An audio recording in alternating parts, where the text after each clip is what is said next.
I don't know about you, but I have some sort of kinds of productive modes. One is a silent one, which is first principles,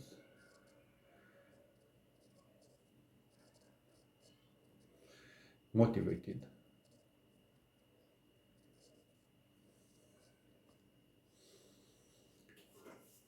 um, passionate even,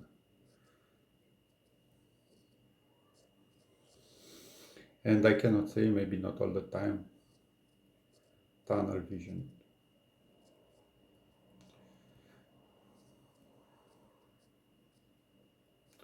which means has only one goal in mind and tends to overlook everything else. Not good. This one is full of variety and content. It does just one more step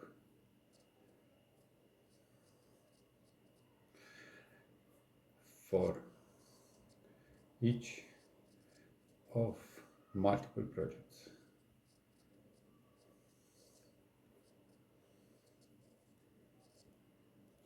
Just like a gardener, it attends the rose and then another flower and then another flower and then waters another one and then trims the branches for another one, and then just so in the end the whole garden looks better.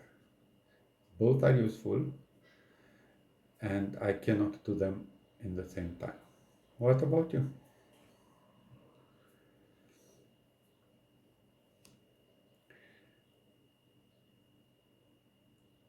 I would say this is related to the distributed versus concentrated focus in hyperfocus books mentioned in the hyperfocus book,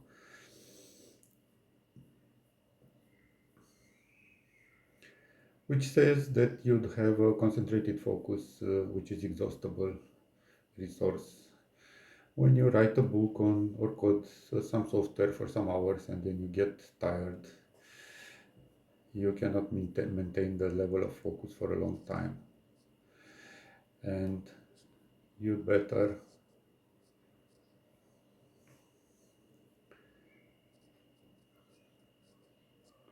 let me make a note, and you'd better schedule some distributed focus, maybe with pen and paper.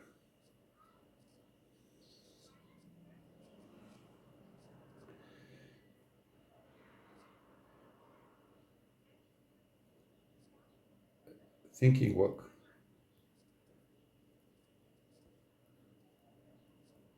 shower, dishes, gardening.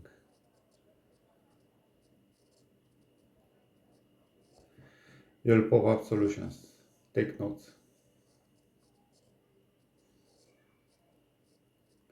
and feed them back here.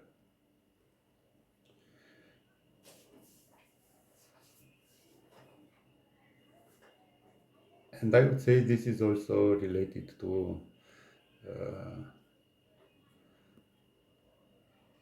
design thinking,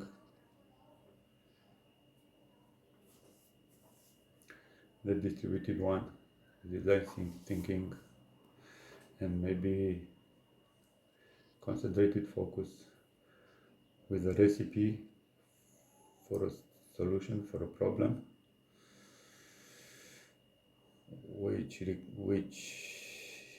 uh, which stands on uh, given and required.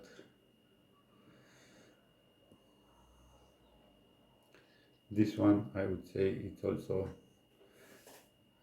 falls in the distributed focus bucket. Design thinking is a good process. There are videos about it. It's quite powerful problem solving um, technique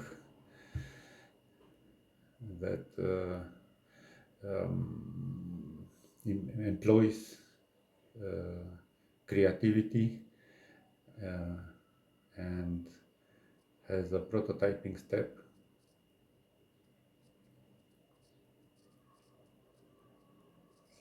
Sometimes during the prototyping step, I also understand better the problem. Look it up, it's worth seeing, watching. There are two Stanford professors that do that. They are really good. Life Design is one of their books, and they do have free webinars about that, and they're quite comprehensive. You can actually learn the technique from their webinars. It's worth doing that. It's some sort of uh, guided, um, I'd say, guided process for research and development and feedback and research and development and refinement of the solution. They're really good, very interesting, good to apply, and it feels like play, not work. By the way, play mindset.